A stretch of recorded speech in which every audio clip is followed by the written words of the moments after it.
Guys, it is episode 84 of Working Class on DeerCast. Thank you for being here, supporting the community in DeerCast. If you're not on DeerCast, go to the episode description and the audio version. Use the promo code, get on there, join a community of deer hunters with people like me and Mr. Nick Morris. We're there. What's up, man? What's up with you, Curt? Thanks for coming to the studio. Man, I'm ready to go. We've been talking about doing this episode a while. We met through Mark. Well, actually, we were talking before the podcast. We met when Mark killed that giant. Well, he kills giants every year, but the super giant 2 seasons ago. Yep. And we were kind of in the middle of celebrating with Mexican food and margaritas. That's correct. So thanks for being here, man. Thanks for having me. This is exciting. You and I are a lot alike, I feel like. Yes, big heads. Big heads? Yes. Big heads, similar not similar stories, but similar situations we've been through. Mm-hmm. It's been awesome, man, getting to know you. Same here. So a lot of fun. I think you need to be a reoccurring guest more often and get you in the mix with the entire WCB crew. Oh, I don't know about that. I don't know if my story's that interesting, but your story is definitely interesting. You're an interesting dude, man. You're an interesting guy, and you're good on camera. You don't give yourself enough credit. I feel like I'm the same on camera as I am when nobody's watching. So. Yeah, I feel like, I catch the same vibe. I feel like, watching you on Drury and then meeting you and hanging out with you for as long as we've hung out, and we haven't hung out a ton, but I think you're our people, man. A little more censorship when the camera's on. That's all right. But so that's what DeerCast keeps me in check. I go from being damn near canceled every week on my other series, and this keeps me regulated, Yeah. Because I feel like lately I'm just like the way the world is pushing against our type of people, like our culture of people, it makes me lash out to go the other way. I'm counter steering. Correct. Maybe too hard. Balance. Yeah. Yeah. Keeping everybody balanced. So. Yin and yang. Yin and yang. Yeah. So what's up, man? Let's talk about Mr. Nick Morris here, man. Where are you from? What do you do? Oh, where am I from? Well-traveled, originally from Alabama. Met my wife in South Carolina, settled in South Carolina. And then somewhere around 2010, 2011, me and my wife got the itch to follow our outdoor lifestyle to the Midwest, raise our children in a small town, and incorporate that into our outdoor lifestyle at the same time. So there's no difference between family and outdoors for us. It is the same, integrated very well. Our children are outdoors people. Yeah. Me and my wife are outdoors people. My wife, not so much on the hunting side, but she definitely has no issue with preparing anything that we harvest from the outdoors. So it's beautiful. Do you know what we say? You can't kill big bucks if your wife sucks. That's right. If she's in support, that's all you can ask for, man. That's right. I need to get her one of those T-shirts. We'll hook her up. Yeah. Very cool. Well, man, that's awesome. So, that's the first thing I noticed when I met you. I'm like, man, this guy's got a deep Southern accent from being from the Midwest. So I don't hear it. Everybody from the Midwest hears. I feel like I sound like you. Yeah. Now give me about 3 days at home with all my family, and it comes back quick and strong. Rubs back off. Oh, quick, yeah. Yeah. Well, we go any amount north, and I have a Southern accent all of a sudden. Right. So you're I'm a Southerner. Okay. Yeah. You've never met someone from Georgia. Yeah. You know what I mean? Yeah. So, no, man, I think there's a lot of cool stuff to talk about. What I like about watching you is like you're with your kids a lot. Yes. On the episodes. And I wanted to talk about that too. I want to talk, deer specific stuff and get into some DeerCast talk with you because you're strategic in your hunting. I can tell that. I can tell you're calculated. Right. I can tell you're a real hunter, which is a big deal. That's all we care about. And most everybody on Drury, everybody on Drury is a real hunter. And we know that. But like there's some people that might come in that maybe get on the show for other reasons rather than being like a real cultured like deer hunter, like we talked a little bit, but the kid, hunting with your kids is big for me lately because I grew up hunting with my dad and I have young kids now and I want to get them into hunting if I can help it. If they're not into it, whatever. But, so I wanted to pick your brain a little about like raising kids in the outdoors. Okay. Yeah. Well, so for us, it's not even as if we're raising kids in the outdoors. It's almost like it is a natural way of life for us, and then we have to pass that to our kids. Okay. So it's not as if we make a big deal about opening day for our kids. It is a natural thing that's going to happen with our children and has happened with our children as the seasons come and go. Yeah. So it's not even a thing that is thought about. It's sort of like breathing. It's something you pass down. Yeah. And I don't separate it as it. I see where people separate it sometimes, talking where you see on hunting shows, or they make a big deal out of it. It's not a big deal in our family. It is. It's like getting ready for supper. Maybe that's the way to go about it. Right. Maybe people put too much emphasis on like, oh, I got to make sure my kid loves hunting. Right. Just kind of like, for me, I just want my kids to like hunting because I like it so much. Right. So now my kids are so young that they don't know. I mean, that's where it starts, is where I'm at now, is like, it's just what they do. Right. And then it just continues that way, and I don't ever have to think about it. Yeah, you don't. It's imprinting, in my opinion. It's imprinting. So they're going to naturally want to do what you want to do. Right. And I naturally want to pass it down to them, just like my father passed it down to me. Yeah. So, like, what's it feel like though? Like, I watched you kill Deadpool on one of the episodes, and you got your son with you filming you.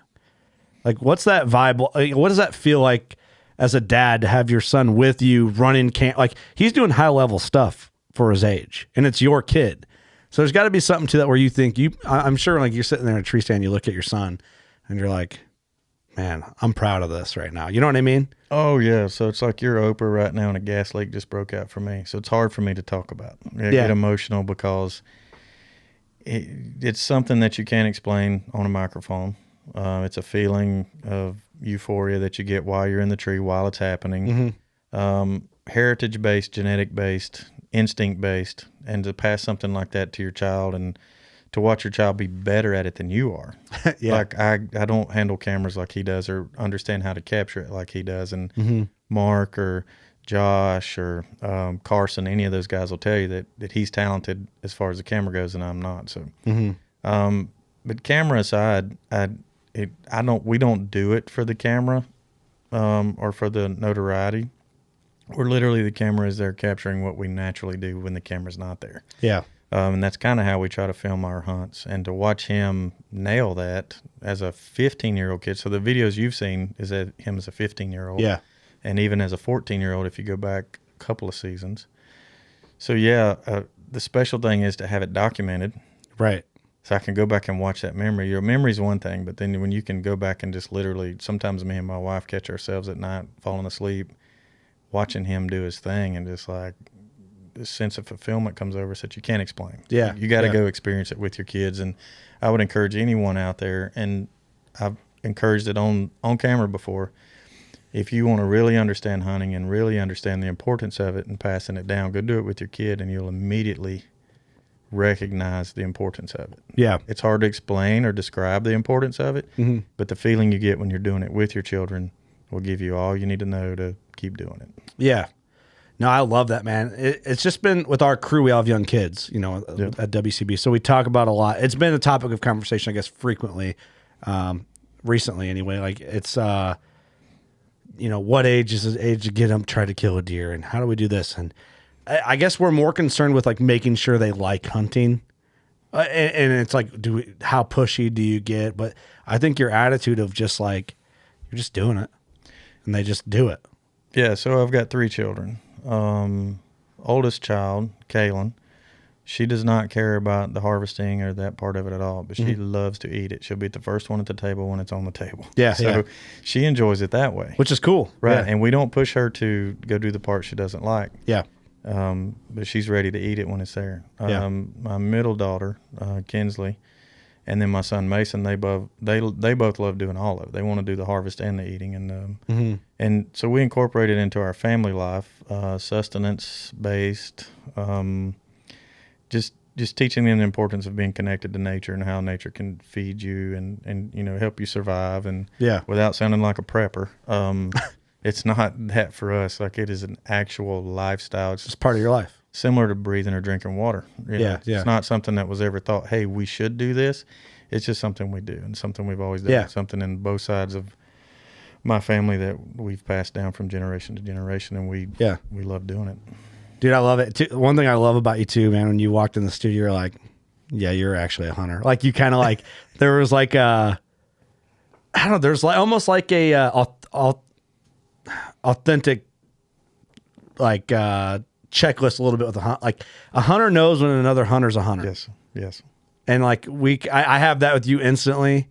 And I feel like you had that, you know, you told me that, right? And you walked like, okay, yeah, you passed, you know? So it's like, it shows you really do live that. Cause I feel like you have to live that life and be a real hunter. And I don't know, that might seem vague and a little gray to someone who doesn't know what we're talking about, and I don't know how we explain that, but I feel like it's a thing, right? Like it's a cultural, am I getting too deep with it there? You know what I mean? No, I don't think so. So like driving over, my wife is concerned that I'm going to meet you and not like you because you're not a real hunter. I'm like, babe, relax. I think this guy's the real deal. So not that I have anything against people that aren't, but when it's ingrained in the fabric of your being, you are curious if someone that you're interacting with has that in common with you. For sure. Yeah. And you, when you recognize it, you immediately recognize it. Mm-hmm. I immediately recognize it with Mark when I met Mark. Yeah. Which is why I'm willing to, interact with Mark, and probably Mark the same way with me, and probably Mark the same way with you or anybody in the hunting industry.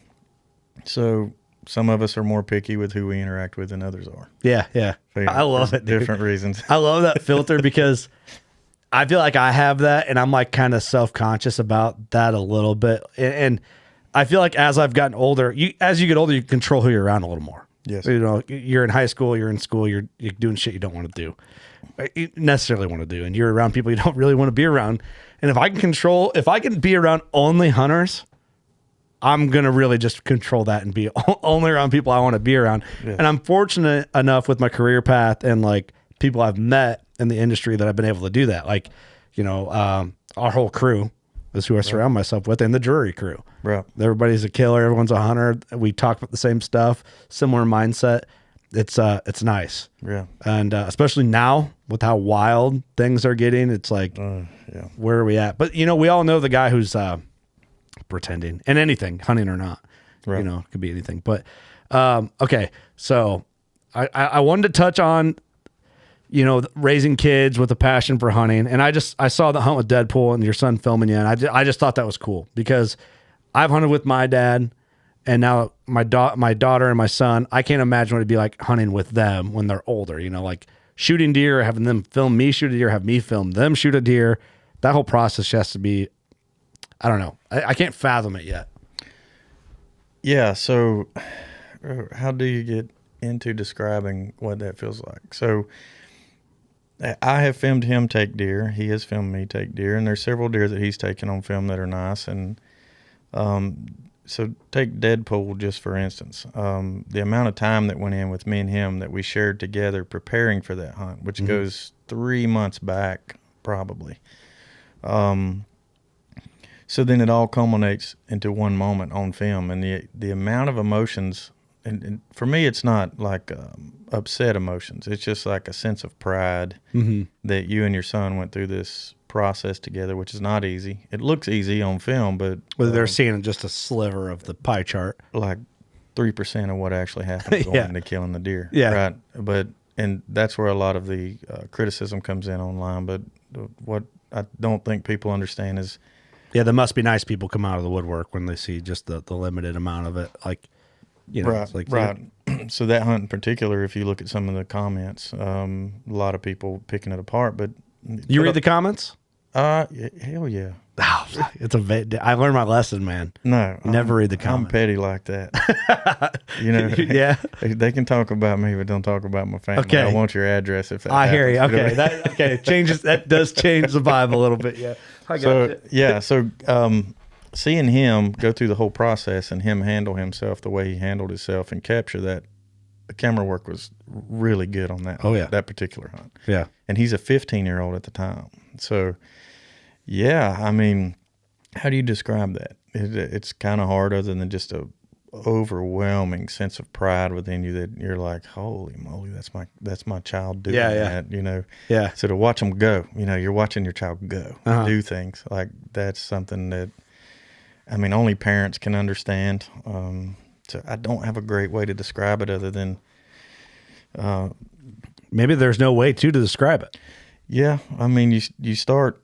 It's a pressure inside the chest, I guess, is the physical way I would describe it. Yeah. And then just a sense of fulfillment and happiness that you feel that your child is understanding nature and the cycle of nature and and wants to be a part of it the way they're a part of it too. That's pretty awesome. Right, and understanding life and death and the cycle, and there's this. I mean, you could go into a 3-hour conversation about all the importance of all of it. By the way, great shot on that buck. Yeah, you pinwheeled that sucker, dude. Yeah, I'm a hell of a shot. I don't dare say it. Hey, killers kill. Yeah, killers kill. Killers kill. I know when to kill. My boy does too. So. In that episode, you guys talk about. I feel like there was a lot of emphasis on entry and exit when that hunt. You guys showed a lot with DeerCast maps on there, like how you're getting in and out and showing where the stand was and all that. Like, did you set that stand for the deer or did you set that stand for the ease of entry and exit and hoping that deer would be there? Both. So Deadpool in particular was a deer that was very mobile. So he covered a lot of ground.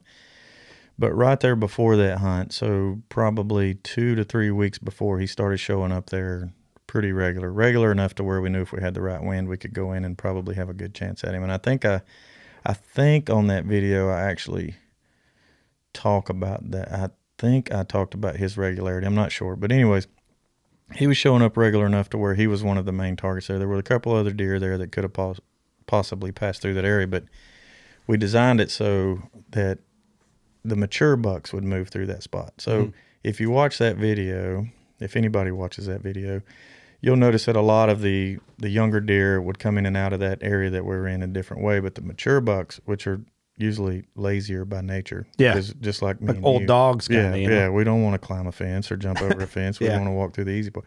So we set that up. Did you just call me mature? Yeah, you're mature by now. Yeah. Son of a bitch. You're not far from gray. Damn. I'm already there. Damn. Yeah, I was going to say you're like a silver fox. I was going to compliment you with that. I agree with that. Okay. I think my wife would too. Okay. Too. But yeah, so that particular spot we set up we knew that if a mature buck coming to the area, which Deadpool was, that he would likely take that ease of approach that he did take. And I think if you notice in the video, I actually point to where I'm hoping I kill him in an hour and a half. Yeah, I like that you called your shot. I mean, he literally walked to that spot before I shot him. So very exciting hunt for us, and not the biggest deer we had on the property, but one of the more interesting deer that unique character. I love that, like extra stuff on the base. Like that, I want a deer like that with some real unique character is like one of my whitetail checklists. Yeah. You know what I mean? And that buck had it.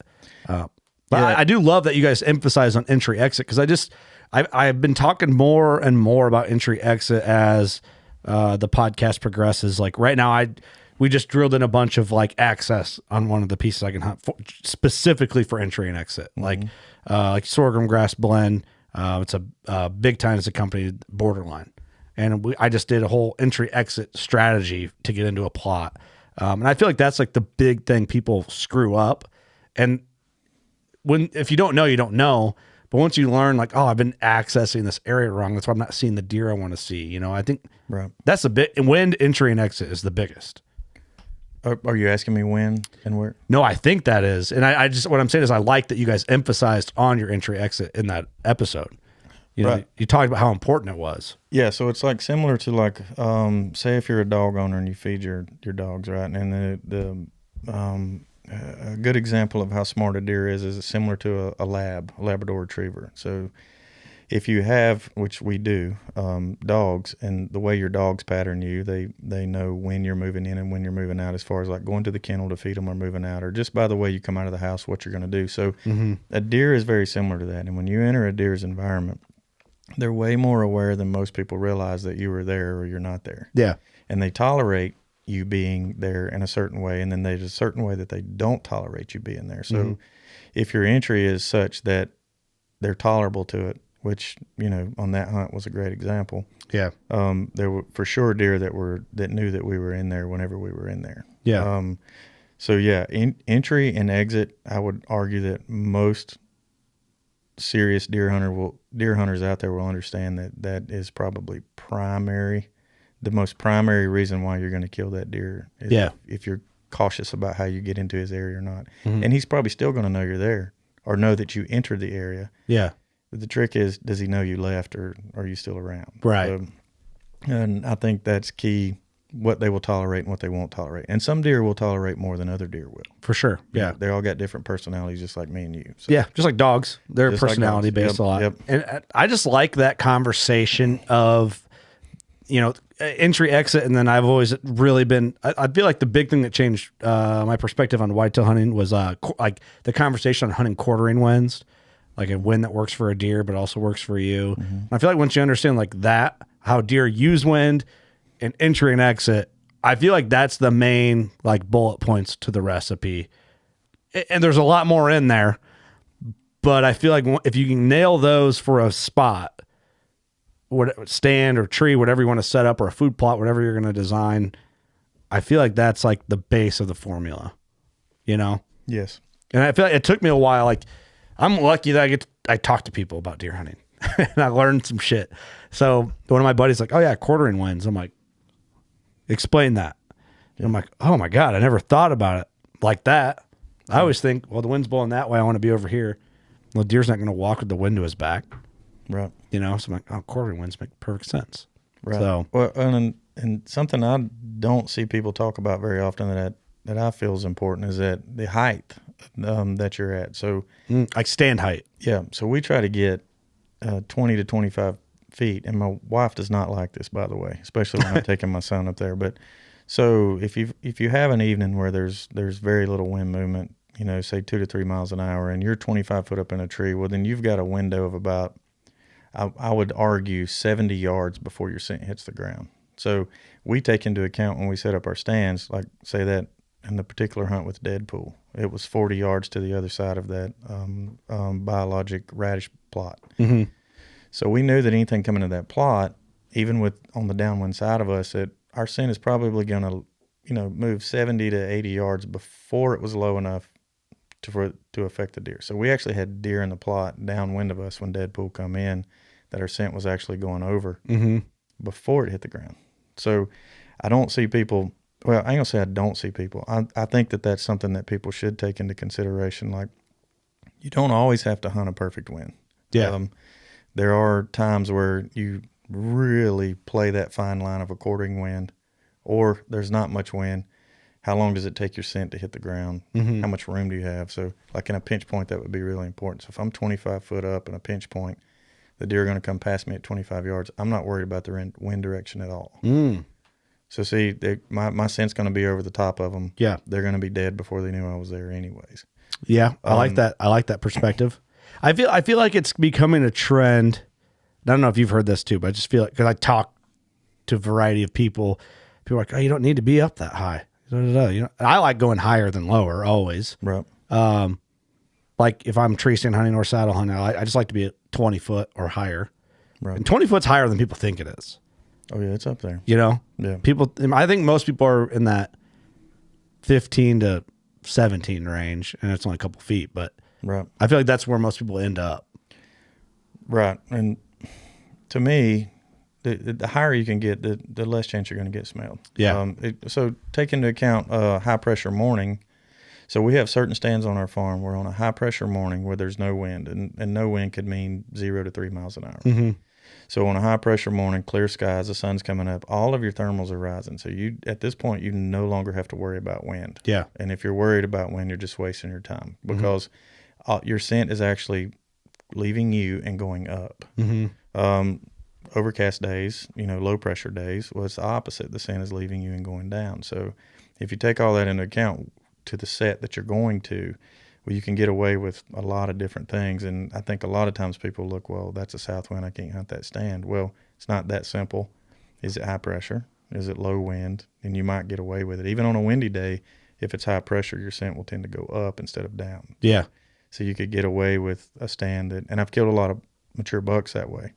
So the mature bucks are working the wind. Mm-hmm. I'm working against the wind, doing what I'm not supposed to, and they don't know because my thermals are rising instead of lowering. It's a great tip to consider when studying your DeerCast predictions. Yes. I feel like that does get ignored in just the hype of wrong wind. Yep. Because high pressure mornings is the best mornings. It's like they're my favorite. They're the best. What's crisp out. It's just like those are the days. Like, and I think about the resume of deer I've killed.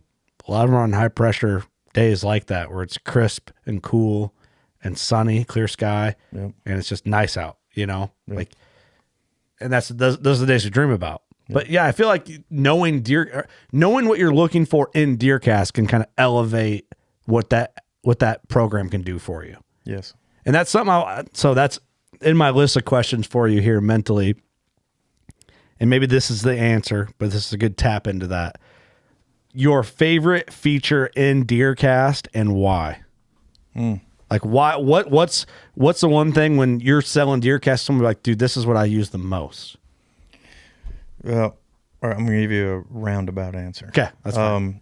I'll grill you down on it too a little bit if I need to. I've got the grill down answer too, but my roundabout answer is that it is literally putting yourself inside of Mark Drury's brain. So because I know Mark, I know that algorithm, was created by the way that he's hunted deer and the things that he's learned about deer over his career. So once I got to know Mark and know how in depth that he is on how, I mean, this guy does nothing that isn't calculated. He's a mad scientist, man. Mad scientist. Like, people don't understand. I don't think anybody that even meets him understands how in depth that he takes this. So I know when I'm looking at that tool, DeerCast as a whole, that I'm looking at everything that Mark Drury's ever learned about deer hunting. Mm-hmm. So roundabout answer is I love that I get to be in Mark's brain while I'm looking at that, right? Yeah.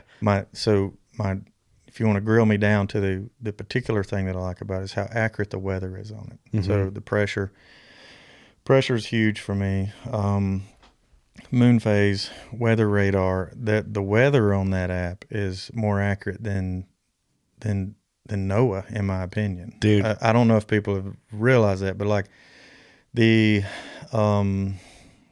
up to date, it's like powered by the Illuminati. Something. I don't know how he's doing. I don't know. Like, he's better than. Who does Mark know? Right. Like, the weather on there is better than like scientific apps that I've. The radar is the shit. And the radar it can't be more accurate. Mm-hmm.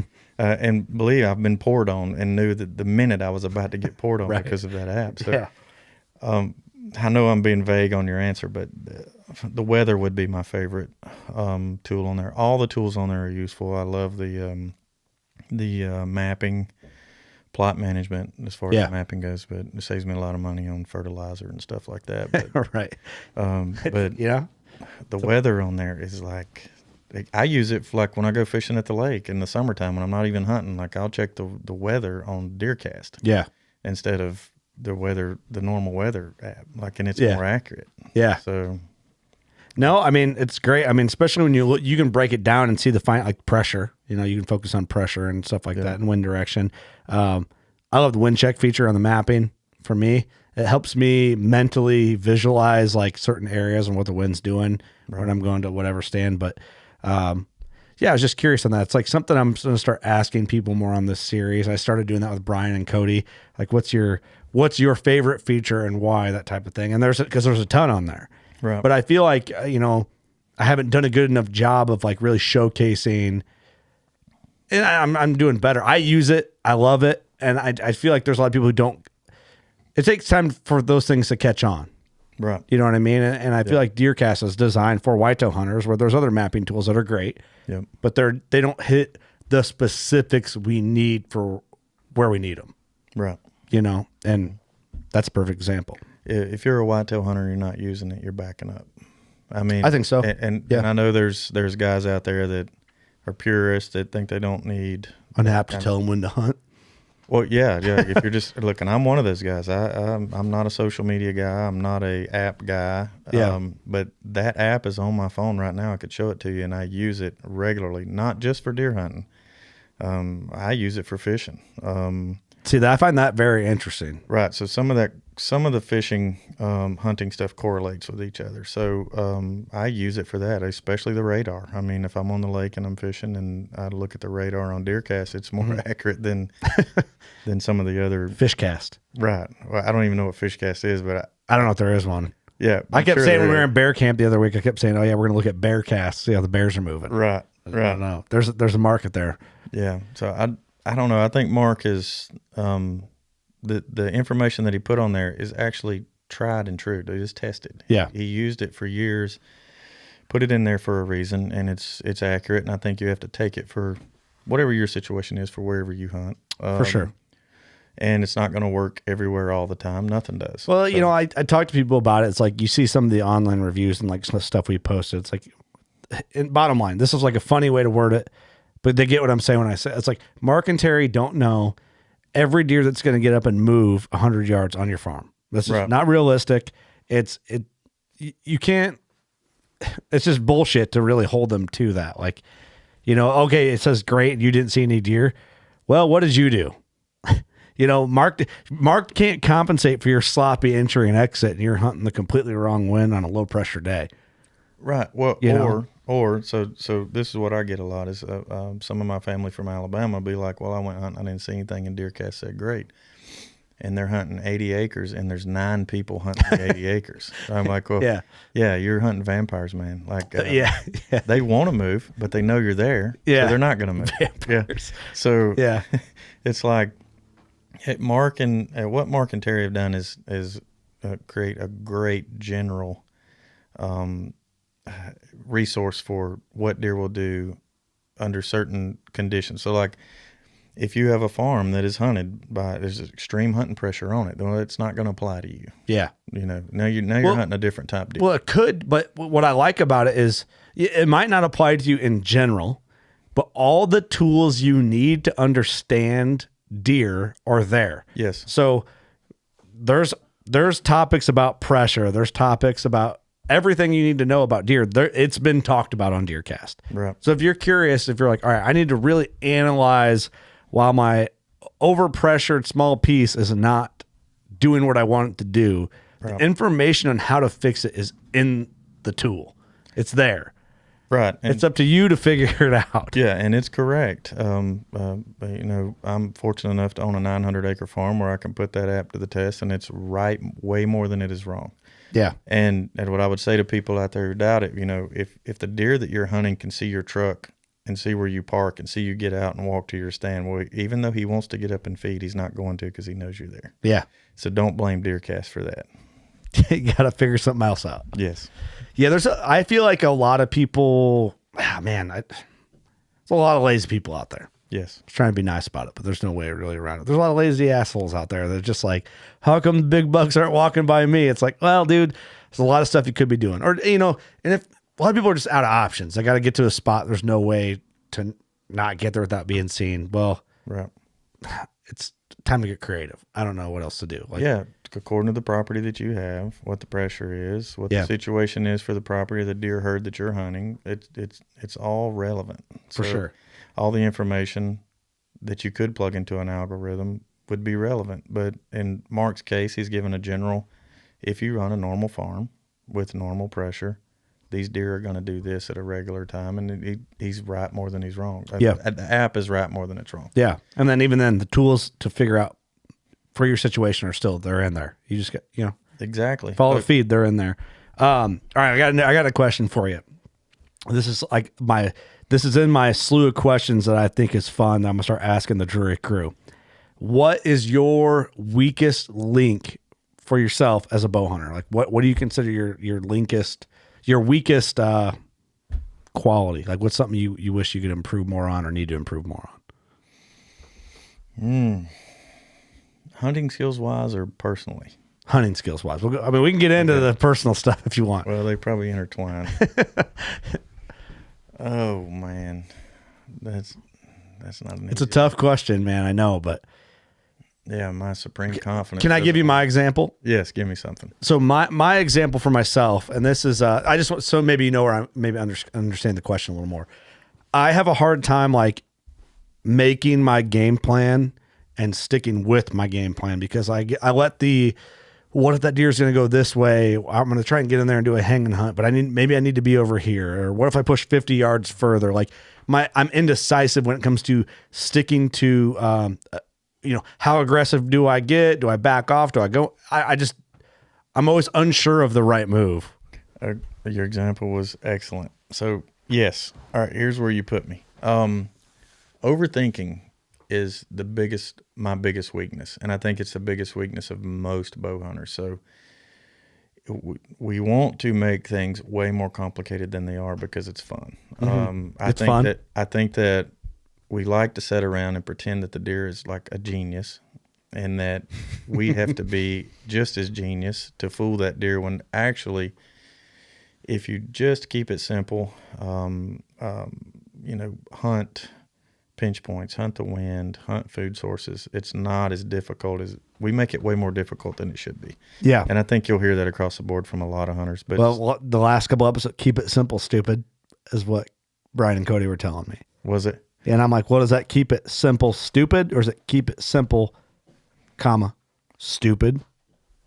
Okay, so here's an example I have of that. So my biggest buck to date, which is a typical 10 that scores 182. Giant. Just a monstrosity of a deer. Stop you from walking behind you, stop and stare at him. So yeah. Typical, even like it's big, typical or not, but typical is insane. Knew where this deer lived. This deer actually lived in a 30-acre woodlot and would not leave the woodlot. Now, this is all hindsight talking, but so before, when I first got pictures of him, I thought, all right, I'm going to outsmart this deer. I'm going to do this. I'm going to do that. So I did all the things that I thought would outsmart a big buck, but to no avail. So fast forward a month and a half into hunting this deer, knowing he's there, knowing that I'm getting pictures of him on the edges of this woodlot. Get up one morning, I tell my son while I'm drinking coffee, I'm like, I'm just going to go right up in the middle of his damn house and just pop a tree stand up and see what happens. Yeah. And I killed him immediately. No shit. Yeah. Didn't even worry about the wind. Didn't even look at the wind. Just went in, hit the horns at like, I don't know what time it was. Hit the horns. The deer was actually bedded within sight of my stand.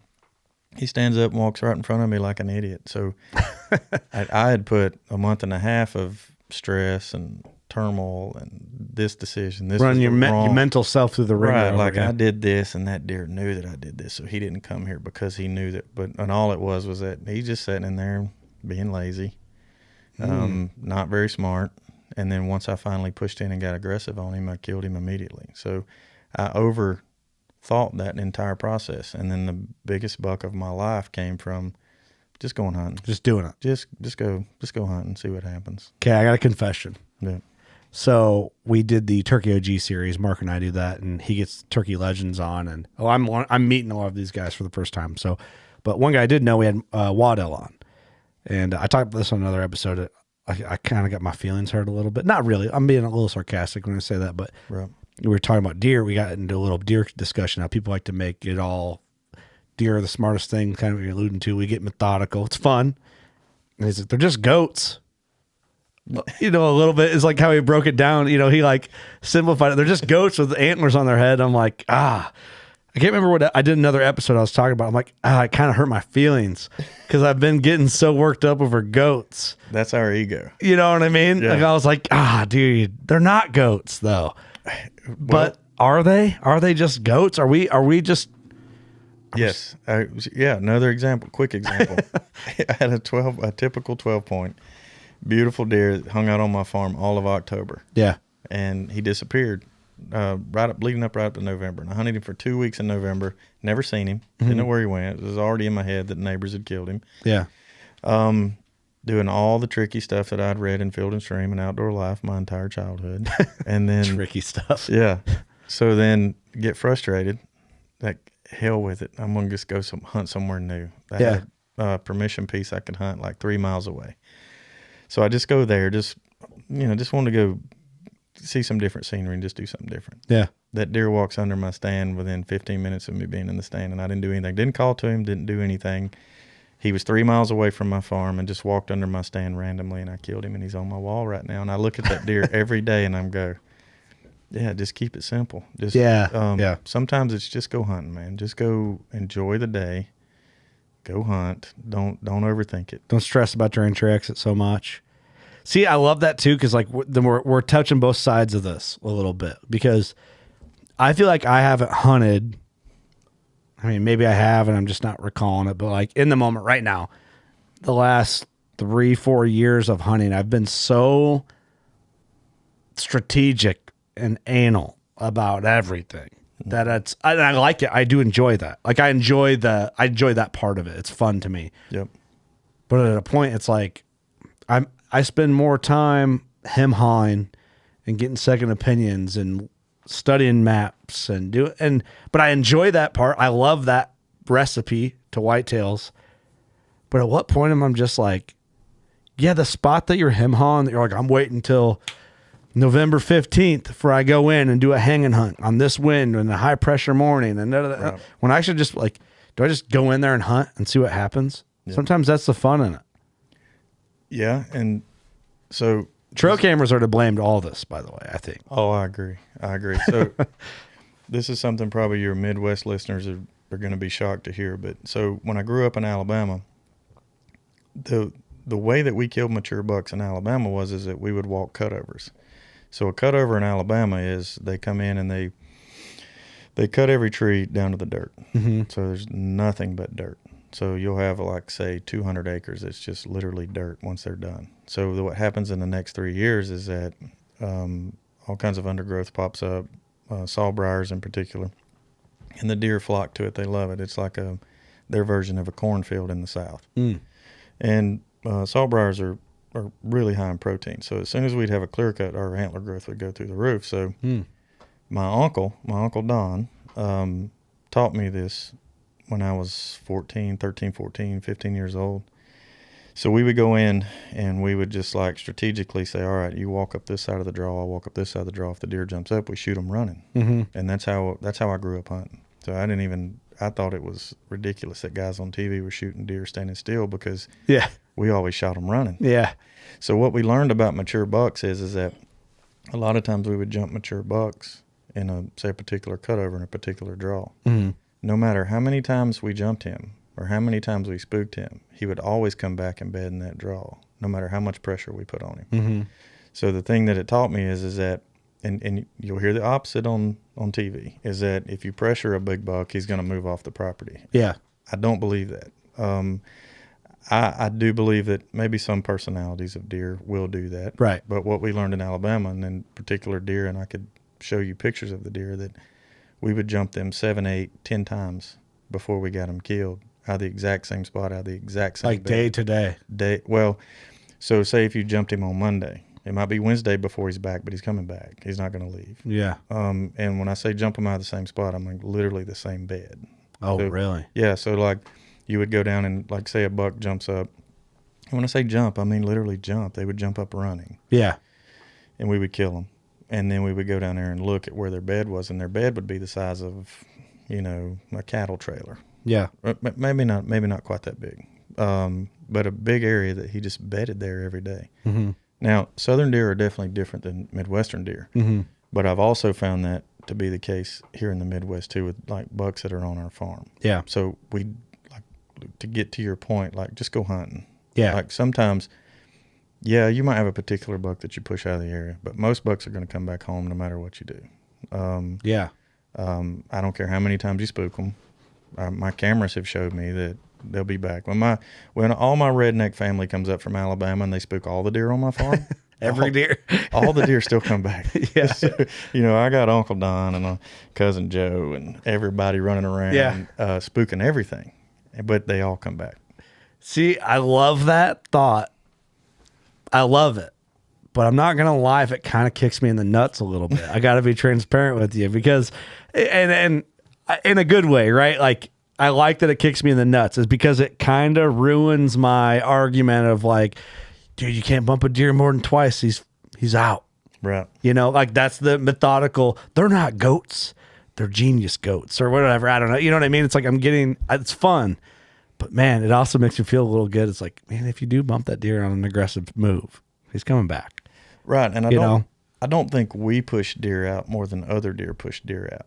So how often does a coyote push a deer out? What is the difference? Almost never. You think never? I think never. I think a mature buck, a coyote does not factor into his day. Okay. Yeah, maybe not. Yeah. A doe with a yearling, she's worried about that coyote. Yeah. Okay. That makes sense. A buck. And now there are exceptions to every rule. For sure. I've seen video of coyotes taking down mature bucks. I think that's rare.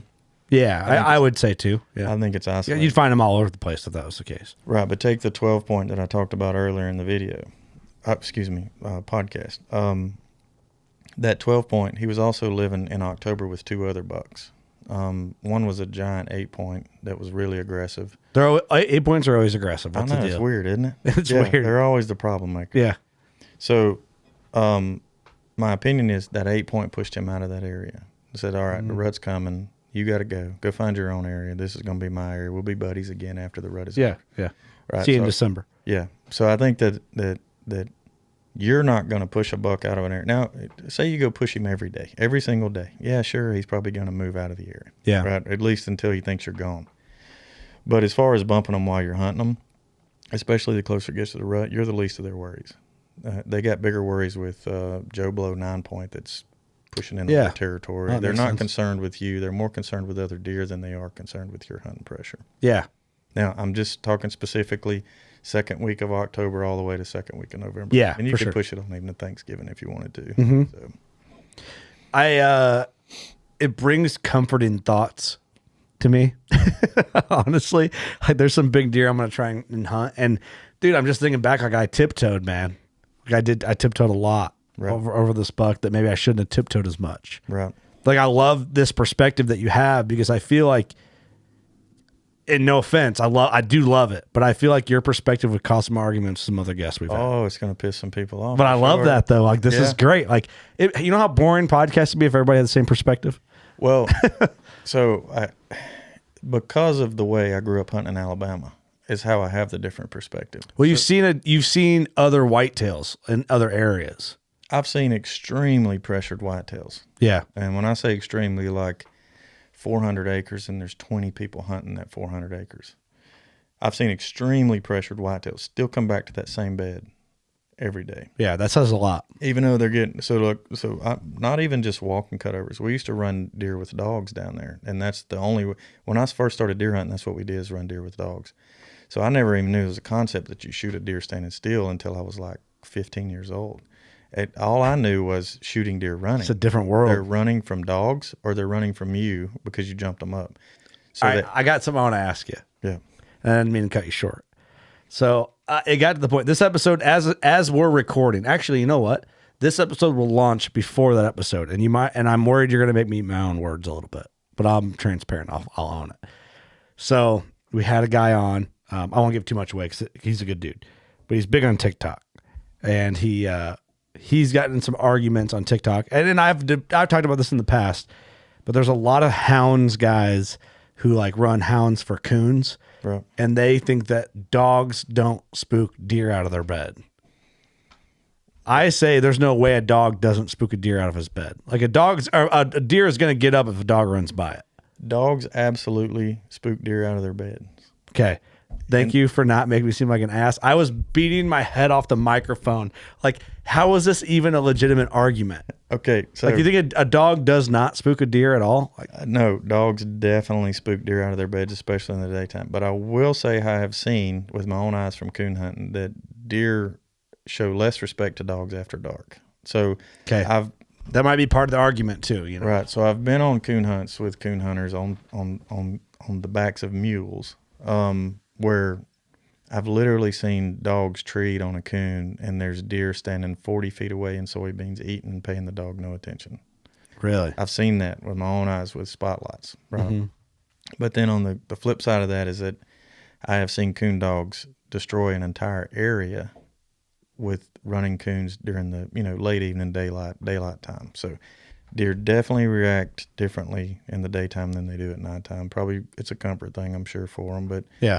And I think, deer are smart. Like I've read, and I don't have nothing to back this up on, but that deer are as smart as labs. So if you can imagine that a deer can understand the difference in when it is being pursued and when it is not being pursued, which I totally believe that. I totally believe that deer can understand the difference. I never heard that well, theory. I think that if, so like take a farm that I manage right now.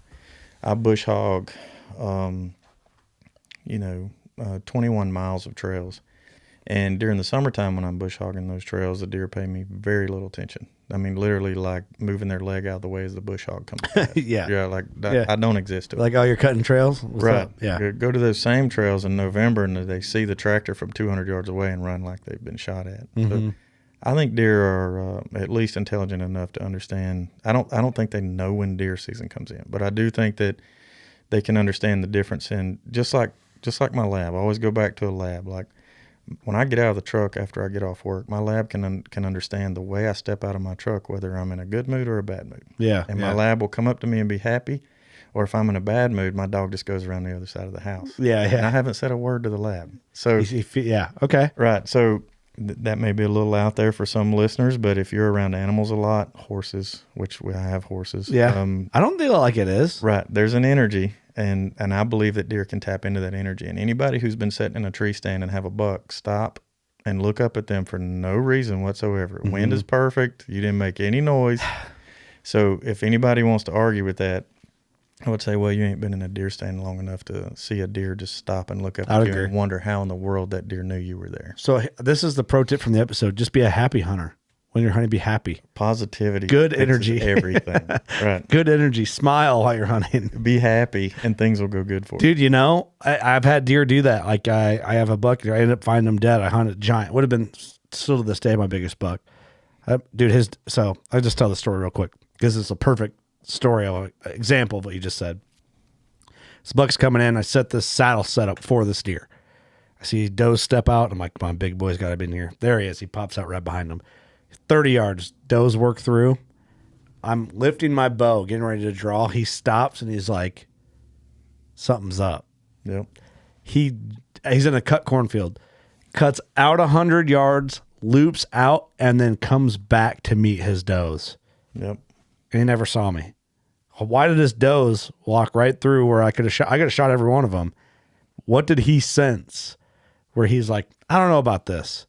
It was the craziest thing. The deer, I was just like deemed him like, I'm just never going to kill him. Well, and detractors would say, well, there's no way he could know you were there. But then the same people will say, well, he's feeding because he feels the moon at a certain phase.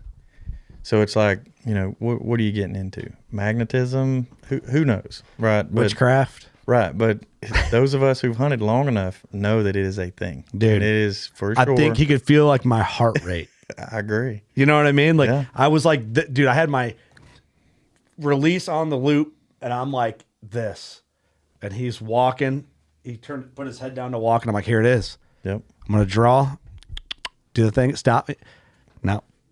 So it's fun watching my son go through this. So my son will do everything perfect and then something will go wrong and he'll look at me in the tree and be like, what just happened? Yeah. And I'm like, the universe. The universe, yeah. Yeah. That's what it's meant to be. Yeah, that's the way it is. Sometimes goats can sense your energy. I mean, there's got to be something to it. I don't want to sound like we just saw a UFO outside your studio, but could have. It's a thing, man. It's I don't care. That's why I hurt my feelings when we call them goats. I got upset. Isn't that fun? Do you think that's funny? Like, well, I feel the same way about turkeys. Like I hear people say, "Turkey outsmarted me." I'm like, no, you outsmarted yourself. I feel like turkeys are so dumb they're unpredictable. Yes, and they just do their thing. That's right. That's why I say you outsmarted yourself. Yeah, like you made it harder than it should have been. Mm-hmm. Yeah, that's also like the mental game of hunting is what makes it so awesome. Right.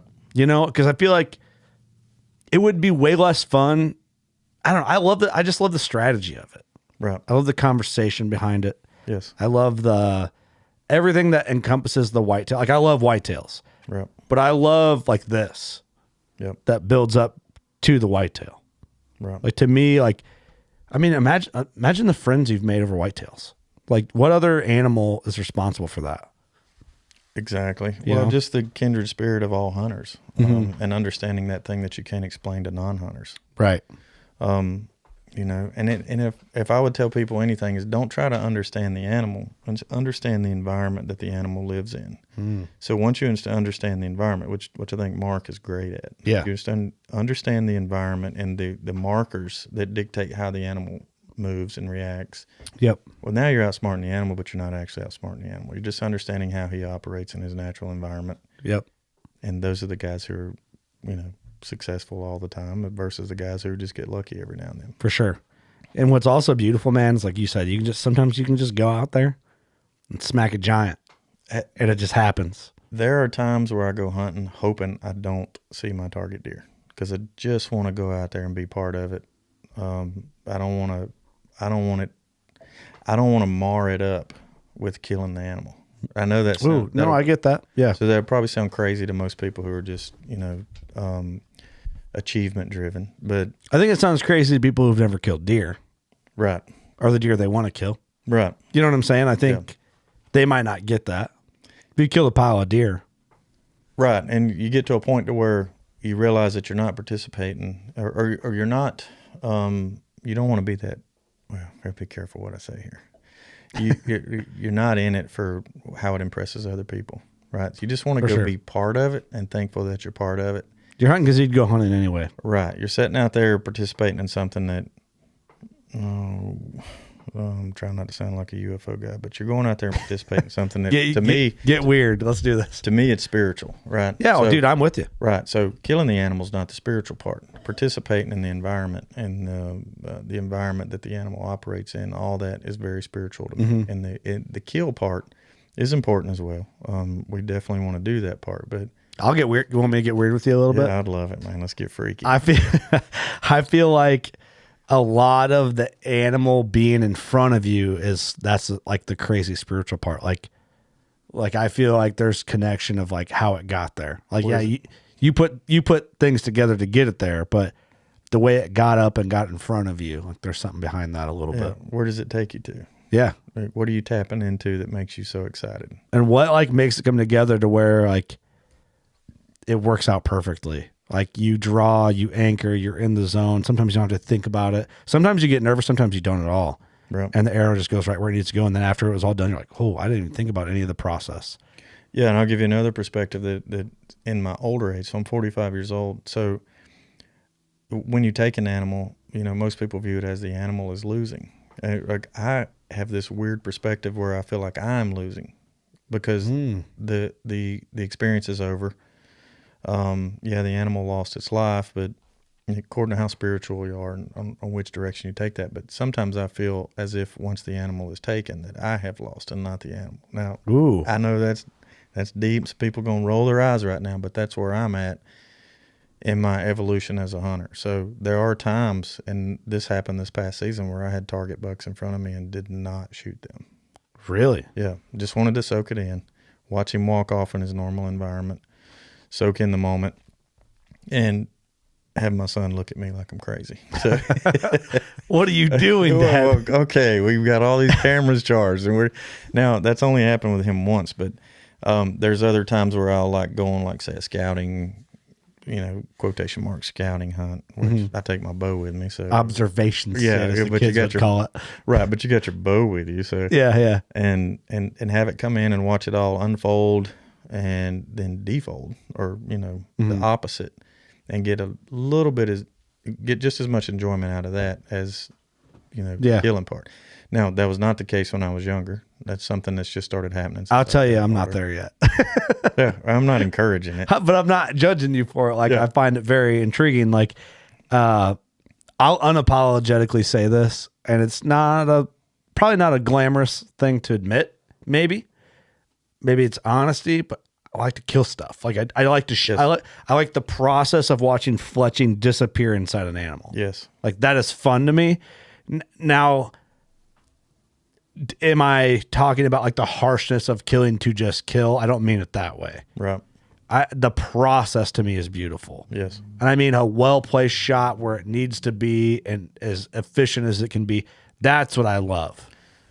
Right. Does that make sense? Kind of? And to stop the eye rolls out in the podcast verse, I am lucky to have that opportunity where I can let an animal go and then I'll kill his ass later. You know what I mean? Yeah. You know what I mean? Yeah. So that probably factors into why I let him walk. Like, okay, I'll wait till Mason's with me and we can get it on film. So to anybody out there who's saying, oh, this asshole, he's well, the animal's gonna die. Well, something I think we should talk about just a little. We don't got to get crazy into detail, but like you talked about the ground you own, and like you just said, I have the opportunity to maybe pass a deer and see him again. Like, you're a self-made guy, right? Like this isn't something that you just fell into, and just all of a sudden had ground that was set up for deer hunting.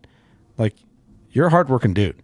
This is a point I was hoping you would touch on. So the thing that I see with people online the most is that they look at somebody who's on a TV show and taking a deer on ground, and they immediately go to, Well, if I had ground like that, whatever. Well, I want to tell everybody out there right now. I stood in welfare lines with my mama when I was a kid. Mm-hmm. So I came from nothing, like literally trailer parks in Alabama. Mm-hmm.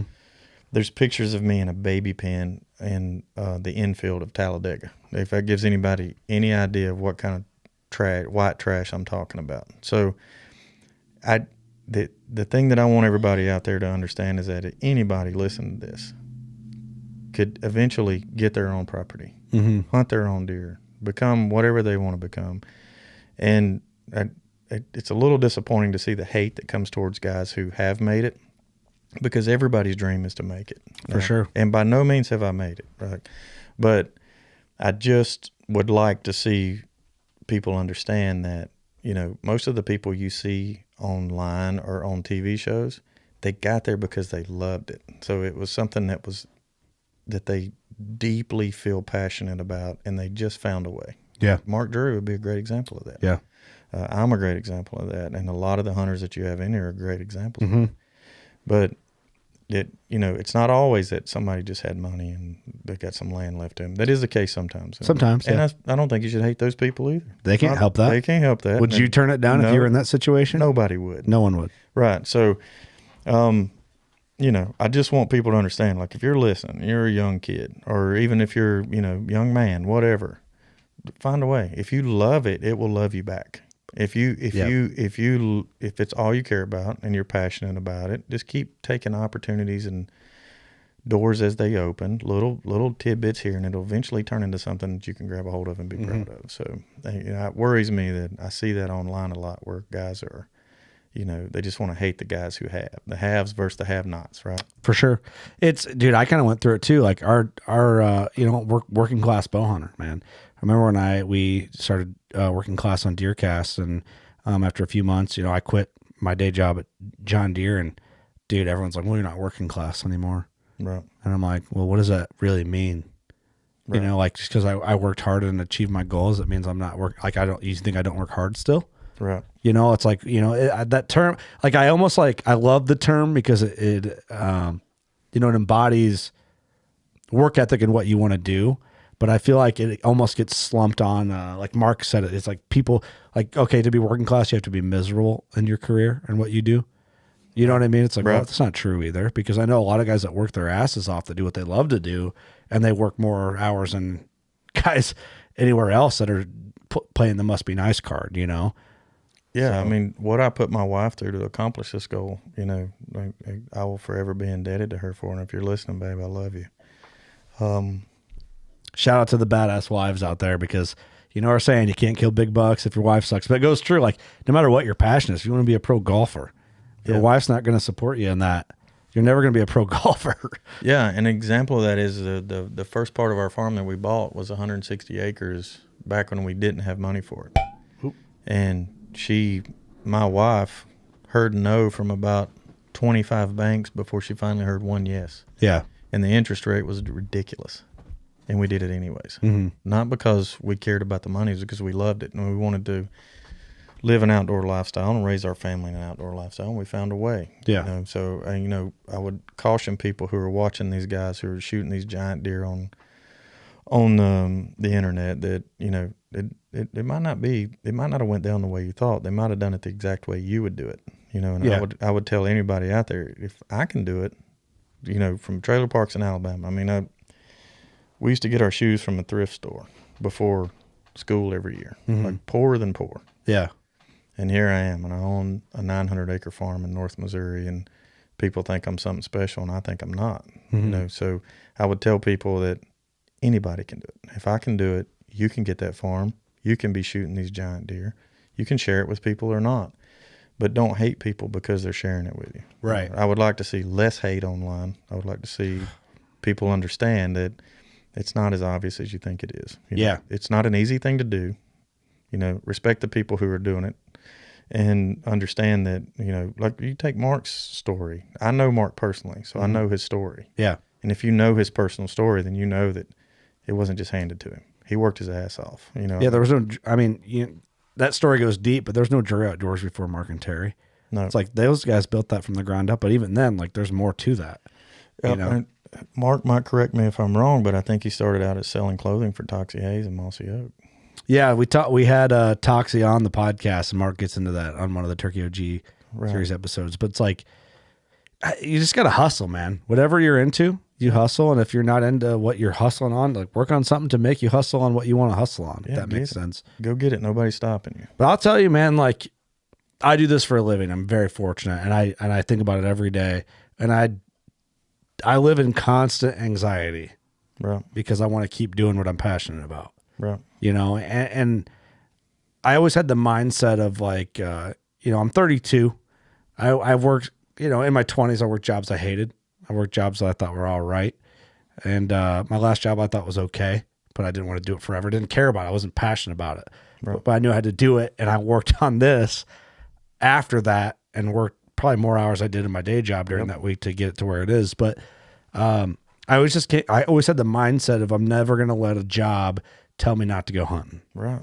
And I just kind of tried to keep that energy. But I live in a ball of anxiety of trying to keep this energy and keep up this momentum. It's this weird thing, but I feel like I need it. Right. Like if that anxiety goes away, I don't know if I'd be happier, because maybe everything falls apart if I lose my anxiety. Listen to this phrase. Pressure is fuel for achievement. So okay, perfect. That pressure you feel, that's normal. I mean, like me and my wife feel it all the time to leave something to our kids, Mm-hmm. And I think a lot of people out there feel that pressure, that anxiety, and it stops them from going for what they're after. Man, go for it. Pedal on the right, man. I like that. Get after it. Pedal on the right. Yeah, you can. You're capable of way more than you think you are. And I'm not trying to get too. No, I love this type of conversation. Right, but I just see online the things that I see, and especially after I met Mark. In fact, Mark had to get on to me one time because I was on YouTube defending him. I was like, he's like, no, you can't say that. I'm like, okay, I'll stop. So you're in there trying to fight people in the comments. Right. I'm like, what's your address? I'm going to come to your house. And Mark's like, okay, sponsors are pissed. But anyways, hey, I've come to know and meeting guys like you, right? So your passion got you here, right? Mm-hmm. Mark's passion got him where he is. My passion got me where I'm at. And I don't feel like I'm anywhere special. And I just followed what I love. And you're following what you love. Right. Mark's following what he loves. And I would tell anybody out there, if you love it, it will love you back. And that's as far as you need to take the thought. So if you want it, go get it. Nothing's stopping you. Nobody's stopping you. Don't let the internet sway you on how you should go about hurt feelings on the internet, man. Oh man, emotions. Dude, I started reading comments, man. Funny side story. When Mark killed that giant, would have been the night we met, right? Or the night after, whatever. We did that. Well, that day we did the podcast that day, and we're podcasting with this big buck in the back of his like tracker side by side. Mark's on one side of the bed, I'm on the other side of the bed. It's my show. I'm hosting it. I'm interviewing Mark. And they got posted to the Drury Outdoors YouTube, and there's a shit ton of views on it. I'm reading the comments. Someone's like, I wish that dude would shut up and let Mark talk. And I'm like, I'm the host. I read like 5 comments. I'm like, I'm done. I can't read this. It just hurt my feelings. But the internet's dangerous. Do what you're passionate about and hustle at it. And don't always read the comments. Right. And then when you go back, you started this segment with talking about kids and all, and I think if you know Mark and you know Mark for any time at all, you understand what a ginormous effect his mom and dad had on him. Yeah. And very rarely will Mark tell you a story that doesn't involve his mom or his dad. So it's like right back to where we started this, where we were talking about. It's like, I think they stoked the passion for him or encouraged the passion, the love of it. Yeah. Do you know what's a very inspiring thing to see when you meet Mark and Tracy?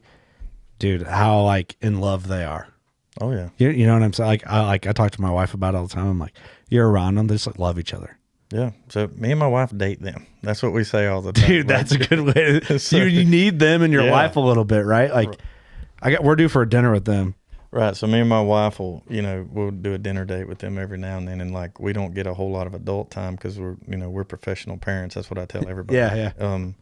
So then when we do have any spare time, it's usually with Mark and Tracy. Yeah. And I love her, man. So she's the best. Right. So this funny saying where Mark's always like, once turkey season goes out, it's Tracy season. Or once deer season goes out, it's Tracy season. So then I'll text him up and I'll be like, hey, man, y'all ready to start dating again or what? Because it'll be deer season's over or turkey season. Yeah. And then we get our adult time and dinners and stuff like that in, and it's a really good time with them too. And I don't think Mark gets enough credit for. And listen, anybody's listening out there, Mark does not pay me. I do not work for Mark. Like, I'm not an employee of Drury Outdoors. Yeah. I mean, I guess technically you could say because I do Loophole Dream Season Live for him, but Mark is as genuine as a person as I've ever met. And, and I feel like I'm very cultured, very well versed in, people and how genuine people are. And he is one of the most genuine people I've ever met. Mm-hmm. And that's why I'm friends with him. Yeah. Not because he kills big deer, not because, it's like I feel like me and you are fixing to start a friendship, not because you got a podcast. Like, I've connected with you. For sure. And I feel like you're a genuine human being and you really likewise, brother. We got this in common, right? It's the same way with Mark. And I don't think Mark gets enough credit for that. And I think people see him on the surface as just some guy who has a ton of land in Iowa and he kills giants because he has land. No, he kills giants because he loves it and he's freaking good at it. Dude, he's tore up with it. Right. Still. I did not think he was like he was. When I first met him, I thought, yeah, just another TV, guy, whatever. Yeah. And then it's easy to think that. It's easy to think that. And then literally within 2 or 3 days of knowing him, I'm like, holy crap, this guy's a genius. Dude. He's eat up with it. Eat up with it. And I tell anybody the same thing. It's like, that's, we were talking before. It's like when people who don't know me ask me questions, Mark Drury he's one of them, like top 3 questions. Right. How's Mark? Right. And I'm like, I tell people this and people believe it, once I tell them, but it's almost Mark's Mark, he's like this big persona. I grew up watching Mark, my childhood hero. Right. Like he's the GOAT, him and Waddy and you name the core group of guys like me. I grew up watching them dudes, right. Mark's my childhood hero. And to have him, he's the coolest dude in the game. Yep. And I'll tell people that like, really, like he seems like he'd be cool, but is he? I'm like, dude, I'm telling you, the way I am, my neck is tattooed, bro. Yeah. You think like if Mark wasn't cool, you'd be judging me over that. You know what I'm saying? Yeah. Like Mark's the coolest dude in the game. He's a gangster. He's a gangster. He's a deer gangster. And I think I say that with confidence, man. Like I'm proud to work for Mark. Yeah. And I might say, and I'm not getting paid to say this. Mark is a badass dude. He's the realest dude in the game. Well, I would argue that he's I ain't gonna say single-handedly saving the industry, but what he's done for the industry. Like if you knew the industry, so I'm 45, and what I seen it go through in the 90s and the early 2000s, it was slowly dying. Yeah. And I don't care what anybody says. He is one of the major reasons that it's, in my opinion, thriving again. Like his influence on the industry has helped save the industry. And I know there's other guys out there that do it too. Waddy's one of them. Yeah. You could argue Primos is. For sure. Yeah. All those guys are, helping. But like I have texted Mark before and told him, look, man, I just want to thank you because something I love and that I think is dear to this country, you're propagating. For you're sure. Fertilizing. Yeah. And I don't think people talk enough about it. I mean, I know he's at the top of the game and people are going to say, oh, I'm a fanboy of Mark Drury. No, I'm a fanboy of anybody that's passionate about stuff like to the core. Likewise. Like he is. Well, he's also like seen opportunity in areas where, even though it's not Drury-ish style, yep. Like he still like acknowledge it. Like, I mean, we're the perfect example, I think. Oh, yeah. And what's interesting is like the age gap between, you're not too much older than me, but from me to you to Mark is like an interesting age gap where we've all kind of seen different angles of what the industry we grew up in a little bit. You're a little older than me. I think Mark's a little older than you. About 10 years older. Yeah, about 10. So we're about 10 years older. Yeah, we're about the same. And then, we're tapping into some kids that are in their early 20s that we've just had on 2 weeks ago. Yep. And it's interesting talking to those guys. So it's like, it's I don't know if you consider that but it's 10 years there's a lot of perspective that can change in 10 years. There's a lot that can change in 5, really. So it's interesting talking to you, right, and then talking to Mark. It's like, but how powerful can that be? And if we get some guys in their 20s, us in our 30s, you in your 40s, Mark early 50s, maybe, like what can be accomplished there if we all sat down and talked for a while? Oh, you're bridging major gaps. Yeah. Like and Mark is great. That's another thing that he's great at. Like he can sit down and talk to a 20-year-old and a 60-year-old. and both of them walk away from it being like, yeah, that's it. I see that, you know. I got an idea. I'm going to say it now, and if somebody copies it, then we'll go after them legally. Right. We do a podcast roundtable series. We have a 20, 30, 40, 50 generation gap, and we go around and debate hunting anything. Oh, that is a great idea. How fun. I really want to see a 20-year-old's perspective. How fun would that be? I'm curious I got some guys in their 20s, man, that are smart. I'm curious as to what the difference, because you take like a Chris B type, you know. Yeah. He's probably just a little younger than I am. Right. But we need to get a dude like your son's age, like your son getting here at 16. So reason I'm saying Chris B is because my son he follows him like crazy. Yeah. So yeah, the 20-year-old perspective is, I think, is the thing I'm the most curious about. What does our future look like? You know, and those 20-year-olds that's the future. I know. Us 30 and 40 and 50, we're already dead. Like, we're already done. You know what I mean? Dude. I'm sorry to tell you that. Did I just jump over the gap of death? The marketing guys do not care about us. All right. Okay. They want them 20-year-olds. Dude, I got to start getting gray now to fit into this category you lump me in this episode.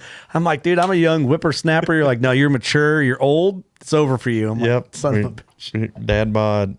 You know, dude, it's over, man. You're still getting neck tattoos. You're 30. Shut her down. Yeah. Big jowls. Your head's huge, Curt. A huge head. Your big dumb head.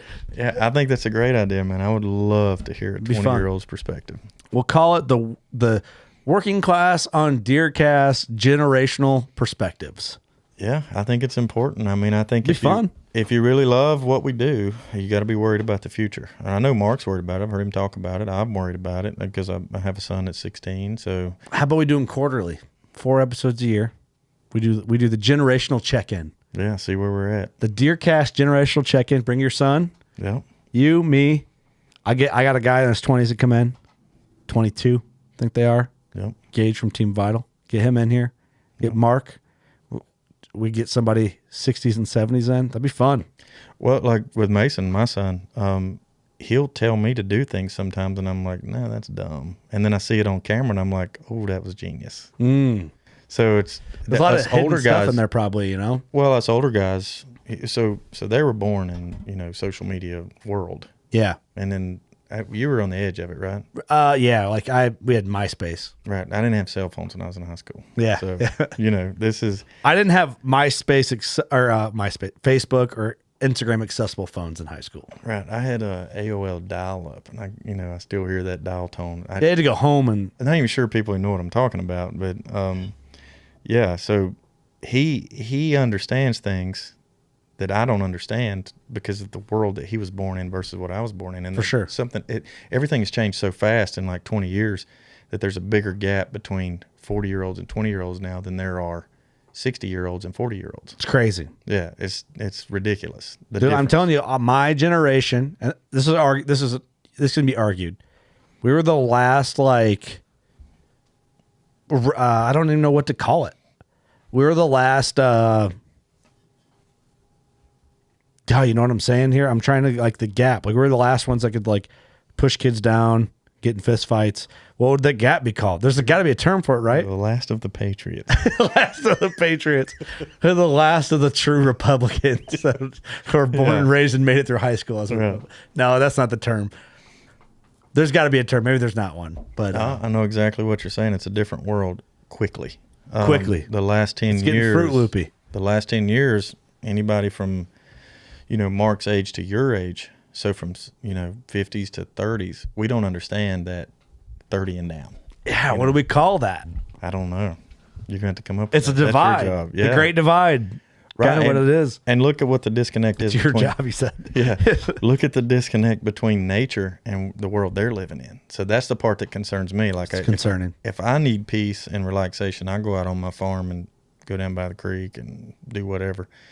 My son, if he needs peace and relaxation, he gets on his phone and goes and looks for it there. Or maybe he looks for it in a video game or something like that. Yeah, because mine is getting on my tractor and going mow a little bit. Yeah, the hum of a diesel engine, but I don't know, man. We're in weird times. I have faith that's going to steer back.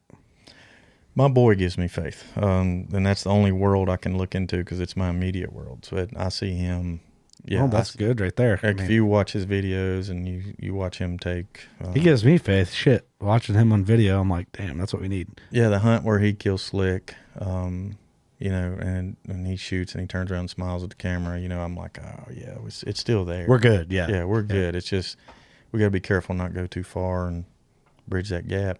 You know, from the 50-year-olds to the 20-year-olds. Make sure that they understand how important.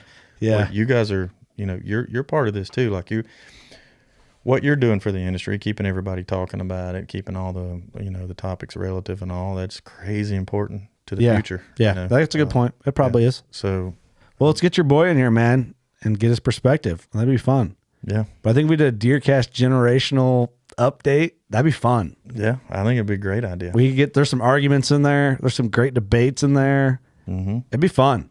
Yep. Get some boys in here that's brave enough to look at Mark Drury and tell him he's wrong. Oh, dude. Where are you 15-year-old boys at to tell Mark Drury's wrong? Who's going to tell Mark Drury that he's not right? But that'd be fun, wouldn't it? Oh, I think it would be interesting for everybody involved. I think it'd be really fun. Well, dude, let's get your son in here, man, and talk. I'd be interested to like just kind of like just talk to him and see where he's at on it all. Get his perspective. He wanted to come today, but he's got baseball. He's a pretty serious baseball player. Perfect example. You just get him back in, and you can come back. We'll hang out. Oh, yeah. It's a good excuse. Tell me when. Yeah. Let's do it. Well, dude, I appreciate you so much for coming in. I love this conversation. Longest DeerCast episode we've done in a long time. Oh, man. I hope I didn't get too long-winded. No, you killed it, man. I thought it was fun. Where can people find you? You can call my wife or you can call Curt because I don't do social media. Okay. Let's find him on Drury Outdoors. Loophole's Dream Season Live is where you can see me and my son hunt. And then I don't have any social media whatsoever. I love that, dude. Yeah. Easiest plug segment that we've had in a long time. Yeah, I hear you. Nick, thank you so much, man. I appreciate it. It's been fun. Yeah, man. Everybody, thank you. Tuning in, watching, listening. Support us on DeerCast. If you're not on DeerCast, again, get to the code, save yourself some money. DeerCast is a place for like-minded people like us. There's no bullshit on DeerCast. It's all real people, all real deer hunters. Get there. You know what to do. Go shoot a giant. We love you. Peace.